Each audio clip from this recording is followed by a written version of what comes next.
I never thought I would be the kind of person to uncover something like this, because honestly, I always tried to stay out of drama at work and just do my job, go home, and keep my peace. But the thing is, sometimes life drags you into situations you can't ignore. And that's exactly what happened when I realised my colleague wasn't just careless. She was actually stealing from the company. It started with little things that didn't even register as red flags at first. We worked in a medium-sized office.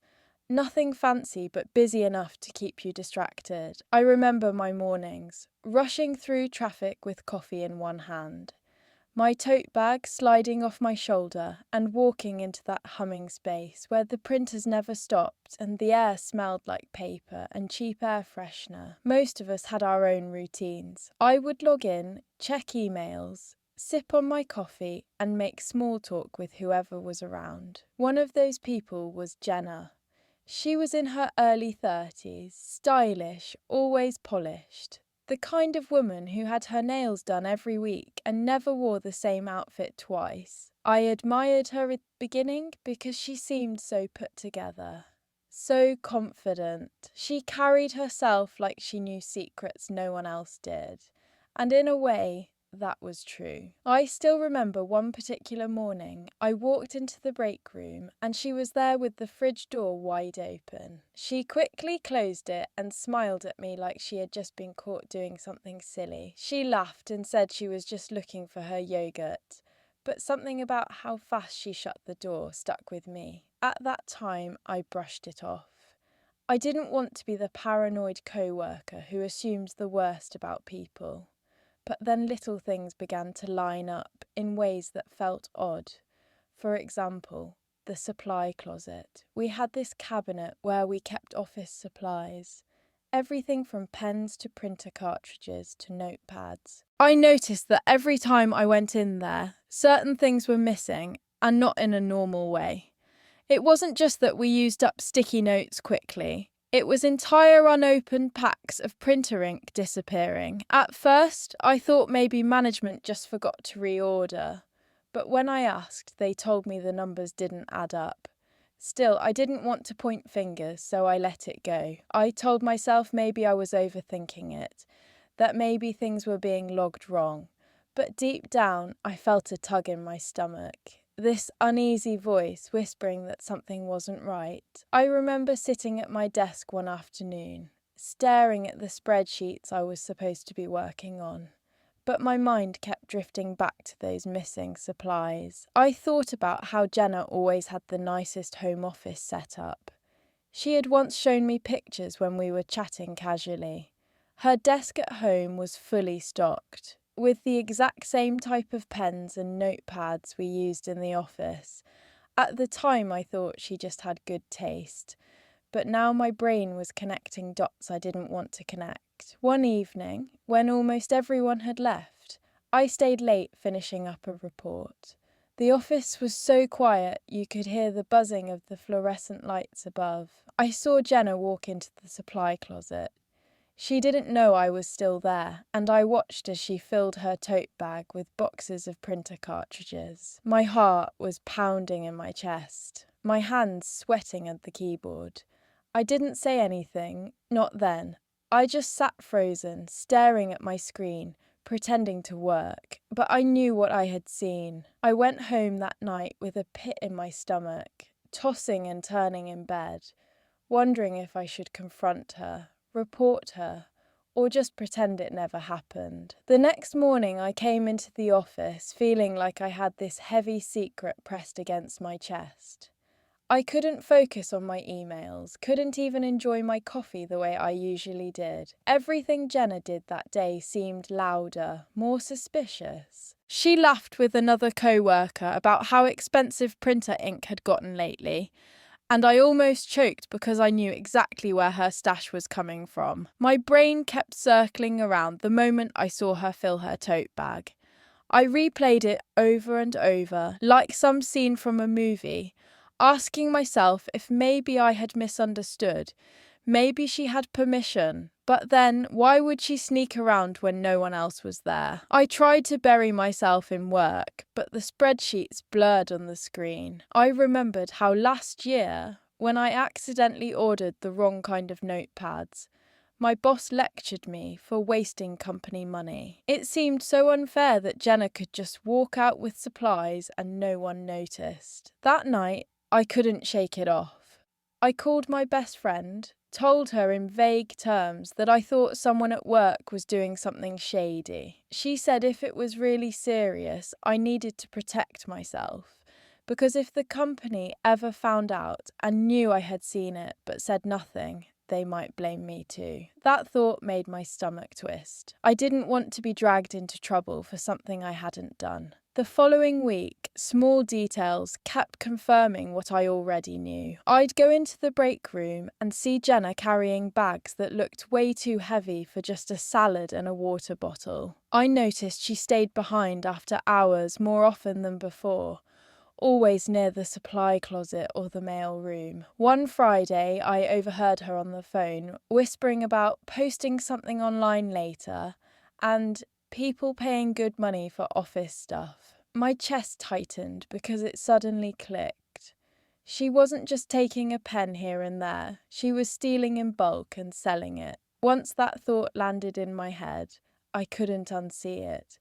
Every little gesture, every shiny accessory she wore, every new handbag she brought in seemed tainted. I kept thinking, she's buying all this with money she made from ripping off the company that pays both of us. And here I was, working late hours, stretching every paycheck, and she was living this glossy life built on dishonesty. I started writing down notes for myself, little observations about what I saw, the times, the dates, because I felt like maybe one day I'd need proof. It felt sneaky, like I was spying on her, but at the same time, I felt like if I didn't document it, I'd be gaslighting myself into thinking none of it was real. There were moments when I wished I had never noticed, when I envied the version of me who still thought Jenna was just a polished woman with great taste, because knowing the truth made me restless, angry, and oddly guilty.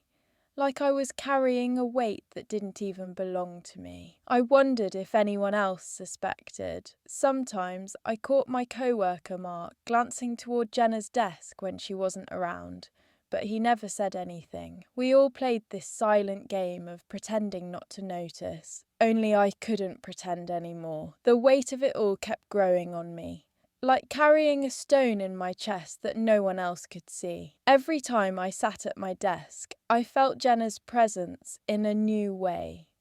Like she wasn't just a colleague anymore, but someone playing a dangerous game in front of all of us. The hardest part was acting normal. She'd walk over to my desk, compliment my earrings, ask if I wanted to grab lunch, and I'd smile back, nodding like nothing was wrong. But inside, I was screaming. I couldn't tell if she sensed anything, if she noticed how stiff I became, or if she was just too confident to care. I remembered once in college when I saw a classmate cheat during an exam.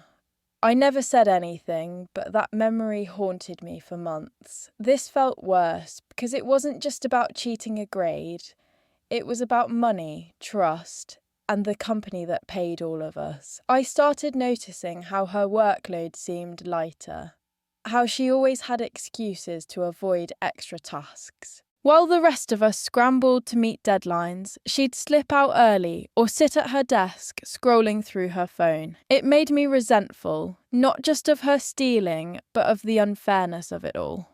I thought of my own bills, the student loan payments I was barely keeping up with, the nights I skipped dinners out with friends because I couldn't afford them. And there Jenna was, bragging about her new shoes, planning weekend getaways, living a life that didn't add up on her salary.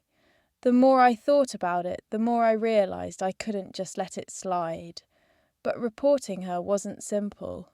What if they didn't believe me?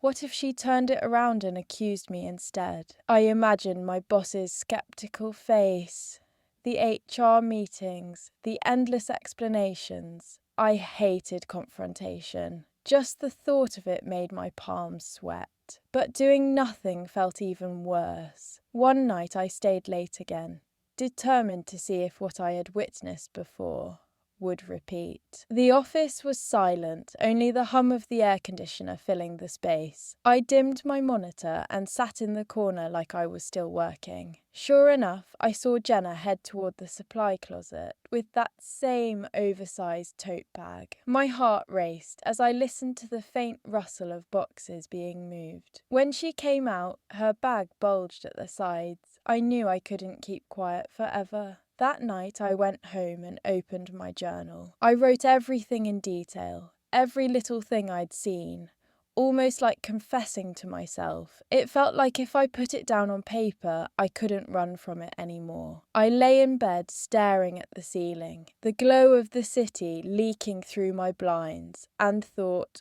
what do I do now? The weekend came. But instead of relaxing, I carried that secret around like a knot in my stomach. I went grocery shopping, tried to watch a movie, even met a friend for coffee.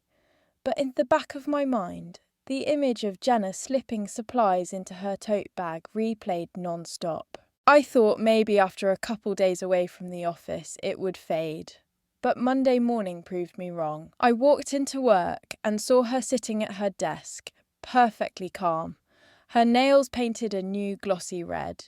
She greeted me with her usual bright smile, like nothing in the world was off. That smile made me uneasy now, like it was hiding something rotten beneath. I started paying more attention to little details. I noticed she always positioned her bag on the far side of her desk, away from the eyes of people passing by. I noticed how often she volunteered to organise supply orders, always the first to grab the delivery boxes when they came in. It hit me that she had been planning this for a long time, carefully weaving it into her routine so no one would question her. But I questioned her every move now. That week I couldn't sleep well. I would lie awake staring at the ceiling fan, my mind running in circles. I thought about my parents and how they raised me to believe honesty mattered above all. I remembered my mum working late shifts just to pay bills and how she'd always say, "We don't take what doesn't belong to us, no matter how small it seems." I felt guilty even hesitating to report Jenna. Wasn't I betraying those values by staying silent? But fear kept pulling me back. What if she found out I was the one who exposed her? She had a sharp tongue, and I had seen her turn cold when people crossed her. I imagined her whispering rumours about me, making my life unbearable at work. I hated that she had this kind of power over me without even knowing it. One night, desperate for clarity, I googled stories of employees catching co-workers stealing. Some had been thanked for speaking up, others had been dragged through messy investigations. It didn't calm me. If anything, it made me more restless. By Friday, I couldn't keep it inside anymore. During lunch, while everyone else was out, I walked into the manager's office and sat down. My hands trembled and my voice cracked as I said, "I think something's going on with Jenna." The words felt heavy, like I was crossing a line I could never uncross. My manager leaned forward, eyebrows raised, asking me to explain. My heart pounded so hard I could barely breathe. But I knew this was the moment I had been circling around all along. My manager asked me to start from the beginning, and I could feel my throat tightening as I tried to find the right words. I told him about the night I stayed late and saw Jenna leave the supply closet with her tote bag full, about the constant disappearances of printer cartridges and notepads, about how she always seemed to know when shipments arrived. He listened carefully, nodding, occasionally jotting something down on a yellow notepad. I kept fidgeting with my hands, afraid I sounded paranoid, but I also knew I couldn't make this up. When I finished, he leaned back in his chair and exhaled. He said he had noticed the numbers not matching up too, but without proof it had been impossible to act. My stomach twisted because suddenly this wasn't just my suspicion. It was a real problem that management was aware of. He thanked me for coming forward, but told me we needed to be careful. He asked if I'd be willing to discreetly keep an eye on things and report back if I noticed anything else specific. I felt both relief and dread. Relief because he believed me, dread because now I was officially involved. I walked out of his office shaky, my heart pounding like I had just confessed a crime myself. The rest of the afternoon felt surreal. I sat at my desk typing emails while Jenna laughed a few feet away, completely unaware that I had just told on her. That night I couldn't eat dinner. My nerves were fried, and I sat on my couch staring at the TV without really watching. I kept wondering what would happen next. Would they catch her right away? Would she find out I was the one who spoke up? By Wednesday, my manager pulled me aside again. He said they were going to install a small camera near the supply closet, just for a short period, to confirm suspicions. He told me not to mention anything to anyone. I nodded, my palms clammy. The following days felt like walking on glass. I'd see Jenna stroll past the closet, and my chest would tighten, wondering if today would be the day. A week later, my manager called me into his office once more. His expression was serious but almost satisfied. The camera had caught Jenna in the act. Multiple times. She had been taking boxes and slipping them into her bag with the same casual ease I had witnessed. Seeing the relief on his face, I should have felt lighter, but instead a new weight settled on me. It was real now, undeniable. Jenna was stealing, and they had proof. My manager said HR would handle it discreetly, but he wanted me to stay quiet until the process was finished. I nodded, but inside I was trembling because I knew the storm was coming. The following week felt like living in two separate worlds. On the surface, the office carried on as usual. Phones rang, printers jammed, people laughed in the break room. But underneath there was this tension, at least for me.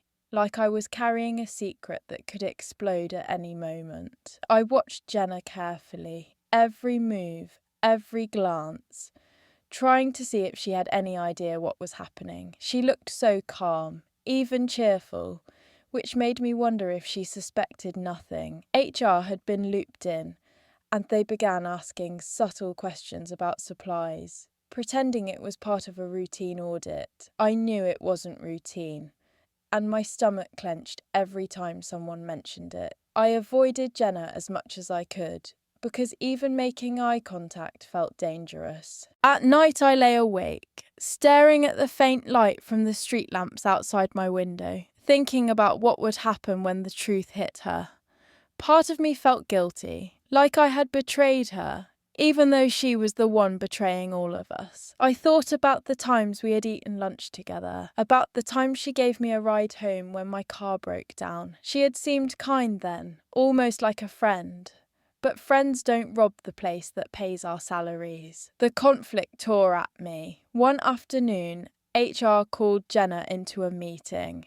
I saw her heels clicking across the floor, her red blazer bright against the dull office walls. She didn't look worried, just curious. I tried to concentrate on my screen, but my ears were buzzing. That meeting lasted over an hour, and when she finally came out, her face was stiff, her eyes colder than I'd ever seen. She walked straight past me without a word. My heart pounded. I knew something had shifted. The next day, her desk was empty. No tote bag, no coffee cup, no bright scarf hanging over her chair. Just gone. A quiet murmur spread through the office, people whispering about HR, about theft, about how shocked they were. I stayed silent, typing away at my keyboard, but inside I felt like I was on fire. Nobody knew I had been the one to start this, that I had been the eyes that saw her slip those boxes into her bag, and yet the weight of it pressed down on me harder than ever. When I got home that night, I sat on the couch in silence. I thought I would feel relief, maybe even triumph, But instead I felt hollow, like I had just watched a storm pass and was left with the wreckage. The days after Jenna disappeared from the office were strange, almost surreal. Her empty desk stood there like a silent reminder of everything that had happened. People whispered in corners, speculating, but nobody had clear answers.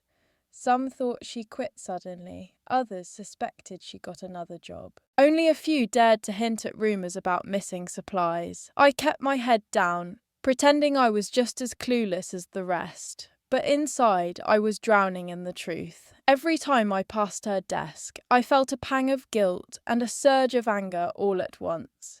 She had done this to herself, yet I was the one carrying the weight of exposing her. My manager never mentioned my name in connection to the investigation, but I kept imagining scenarios where Jenna somehow found out it was me. The thought haunted me at night, creeping into my dreams. I'd wake up sweating, heart racing, afraid she might show up at my door demanding answers. Work eventually settled back into rhythm, though something had shifted. HR sent out a generic email reminding everyone about company integrity and accountability. Most people rolled their eyes and deleted it, but for me those words cut deep. Integrity, accountability. I kept hearing my mother's voice telling me honesty was never optional.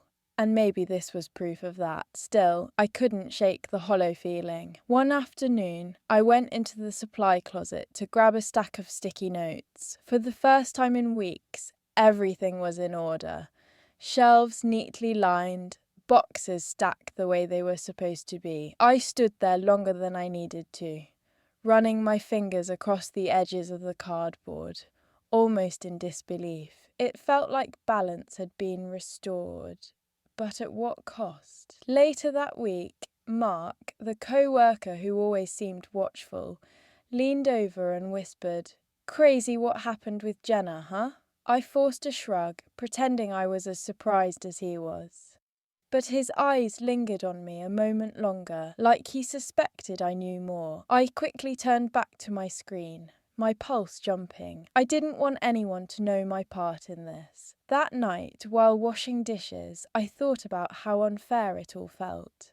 I was still clipping coupons, still skipping nights out with friends to save money, while Jenna had lived extravagantly for months on stolen goods. And even after being caught, she probably had enough tucked away to land softly. Meanwhile, I was left with anxiety, with restless nights, with the shadow of her empty desk reminding me of the mess. As the weeks rolled on, I tried to push the whole ordeal to the back of my mind, but it wasn't easy. Every time I walked past that empty desk, it felt like Jenna's ghost was still haunting the office. People stopped whispering after a while, new projects piled in, deadlines took over, and life went on. Yet I couldn't. I carried it everywhere, like a secret tattooed on my skin. Sometimes I'd catch myself zoning out during meetings, my pen frozen above the notepad, thinking about the way she used to smile, the casual way she had joked about things, and how behind that charm was a completely different person. I found myself wondering what drove her to steal in the first place. Was it greed, desperation, or did she just think she was smarter than everyone else? That question kept me awake more than anything, because I realised I didn't really know her at all. I thought back to little conversations we'd had, like the day she told me she hated the idea of living paycheck to paycheck, how she wanted more out of life. At the time, I thought it was just small talk, but maybe it had been a confession in disguise. That thought made my stomach twist. At home, the anxiety didn't leave me. I'd sit on my couch, scrolling through my phone, half expecting to see her name pop up in my messages. I kept checking my social media, almost against my will, to see if she posted anything. One night, I found her profile and saw photos from months back. New handbags, expensive dinners, fancy drinks in rooftop bars.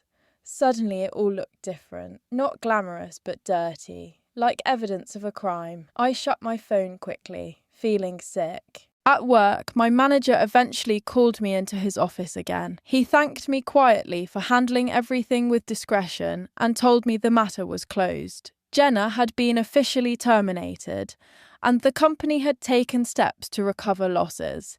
He didn't say how much, and I didn't ask. I just nodded. But inside, I felt restless. Was it really closed? Because for me, it wasn't.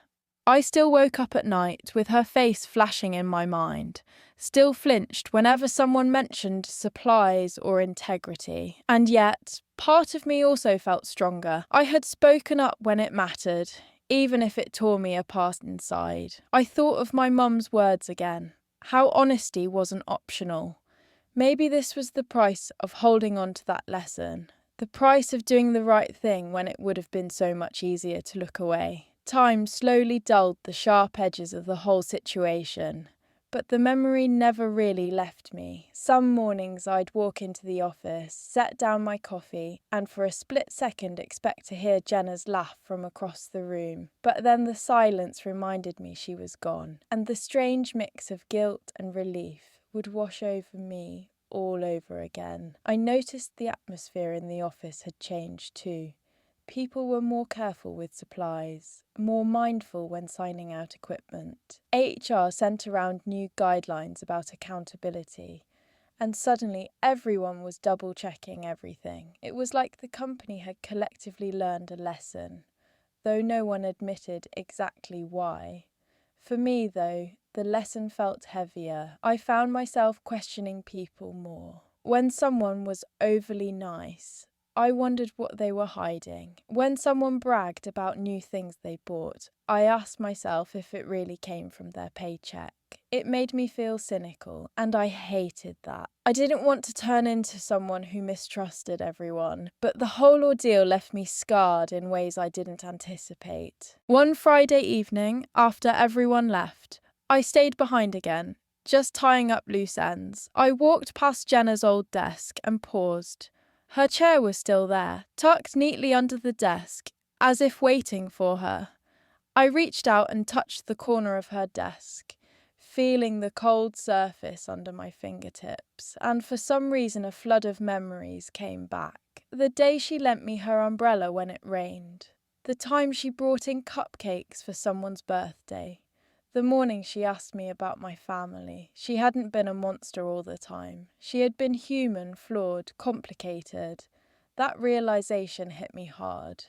On my way home that night, sitting in traffic, I wondered if maybe there had been a way to help her before it spiraled this far. Maybe if she had confided in someone, if someone had noticed the signs earlier, things could have ended differently. But then another thought snapped in. No one forced her to steal. She made that choice, again and again, and she paid the price. I couldn't keep blaming myself for the consequences of her actions. Still, I couldn't shake the feeling that in some twisted way, she had changed me. She had forced me to step into a role I never wanted, to carry the burden of truth, to see how messy doing the right thing could really be. Months passed, and although Jenna was gone, her shadow still lingered. New hires came in, filling empty desks, bringing their own routines and chatter, but no one ever sat in Jenna's old spot. It stayed like a quiet scar in the middle of the office. Sometimes I caught myself staring at it during long meetings, zoning out while people discussed budgets and deadlines, and all I could think about was the secret I still carried. Nobody knew my role, and part of me was grateful, but part of me also felt invisible, like my courage had been erased from the story. I remembered the night I first saw her stealing, how terrified I had been, and I wondered how different things might have been if I had stayed silent. Would she still be here, laughing, sipping coffee, slipping boxes into her bag? Or would someone else have eventually noticed? Those questions had no answers, but they circled in my head like restless birds. One morning, while grabbing coffee in the break room, Mark quietly said, "You know, I think you did the right thing." My heart skipped a beat. I froze, cup in hand, staring at him. His expression was calm but knowing. I tried to play dumb, but he just gave a small nod and walked away. That single moment shook me. Had he known all along, or had he simply pieced it together? Either way, it reminded me that even if no one spoke it out loud, maybe people understood more than they let on. That night, I thought about everything again. I sat at my kitchen table with a cup of tea, the clock ticking softly in the background, and I let myself breathe for the first time in months. Yes, it had been messy. Yes, it had left me with scars, but it had also proven something about me. That when pushed into a corner, I chose honesty over silence, even when it terrified me. And maybe that was the kind of strength I didn't know I had. Still, I couldn't help but wonder where Jenna was now. Did she find another job? Was she still living that glossy life? Or had the fall been harsher than I imagined? The curiosity nagged at me, but I forced myself to let it go. Her story wasn't mine anymore. My story was learning how to carry the truth, how to live with choices that don't come with applause or recognition, just quiet resilience. Not long after, I had a chance to test the lesson I had learned. A new colleague joined our team, a young woman named Claire. She was eager, enthusiastic, always asking questions, reminding me a little of myself when I first started. At first, I was cautious, maybe too cautious. Every time she borrowed a pen or grabbed a stack of sticky notes, I felt this flicker of suspicion. A reflex I couldn't shake after everything that happened with Jenna. I hated that part of me, the part that kept looking for cracks in people. One afternoon, Claire asked me to help her with a report. We stayed late in the office, papers spread across the desks, laughter mixing with the hum of the air conditioning. For a moment, I remembered what it felt like to trust. To just enjoy working alongside someone without wondering if they had hidden motives. It reminded me that not everyone was like Jenna, and I couldn't let her mistakes poison my view of everyone else. Around that time, HR organised a team meeting about ethics and accountability. They didn't mention Jenna by name, but everyone knew what it was really about. Sitting there, listening to the speech about honesty and the importance of speaking up, I felt my throat tighten. Nobody looked at me, but I felt like the words were meant directly for me. Later, as people filed out of the room, Mark caught my eye again, gave me a small nod, and for the first time I didn't feel invisible. I felt seen, even if no one would ever say it out loud. That night, walking home under the city lights, I thought about how far I had come. I had been terrified, restless, doubting myself at every turn. And yet, in the end, I had done what was right. Maybe that was enough. Life isn't neat. It doesn't always reward you with praise or closure. Sometimes doing the right thing just leaves you alone with your thoughts carrying the weight quietly. But even in that silence, there is strength. When I got home, I lit a candle, sat at my kitchen table, and finally wrote it all down in my journal. The beginning, the middle, the messy end. For once, it didn't feel like a burden. It felt like a story I had survived. Looking back now, months later, I can see how much that chapter changed me. At first, it felt like a wound, raw and painful, something I wanted to erase.